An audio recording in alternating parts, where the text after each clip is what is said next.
मैं 9 साल का था जब मैंने अपने वालिदैन और भाई को एक ही रात में खो दिया था। मेरा कोई रिश्तेदार नहीं है। बाबा के एक दोस्त ने मुझे अपनाया था। उन्होंने ही पाला मुझे, पढ़ाया लिखाया और मुझे सहारा दिया। उनकी बदौलत मैं जिंदगी से जुड़ा रहा। फिर जिंदगी ने मुझे नरगिस से मिलाया। नरगिस नरगिस मेरे मोहसिन की ही बेटी थी। हम दोनों साथ साथ बड़े हुए। वही मेरे लिए सब कुछ थी। दोस्त भी, माँ बाप भी। किसने सोचा था कि ऐसा हो जाएगा।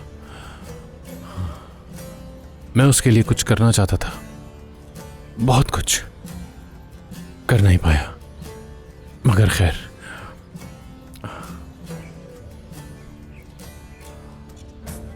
औलाद नहीं हो सकी हमें। नरगिस बस इसी गम में आहिस्ता आहिस्ता मात पड़ गई। अल्लाह की मर्जी के आगे हम क्या कर सकते हैं। मुझसे उसकी उदासी बर्दाश्त नहीं हुई। बच्चा गोद लेने का सोचा हमने। वो पहले नहीं मानी इस बात को, साफ मना कर दिया मुझे। फिर अगर आपने बच्चा गोद नहीं लिया तो फिर? वो ऐसा नहीं चाहती थी, लेकिन मैं जानता था कि अगर ऐसा हुआ तो वो संभल जाएगी। तो आपने ईशा को दानिया से लिया? ये आप मुझसे क्या कह रही हैं? दानिया से मैंने नहीं लिया ईशा को। वो खुद उसे पालना नहीं चाहती थी। वो उसे किसी यतीम खाने को दे रही थी।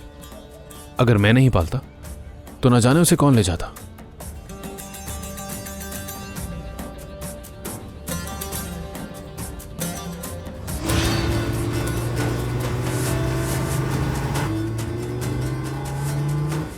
ओह सिनान, दुआ है कि मेरी बीवी ठीक हो, बस दुआ है।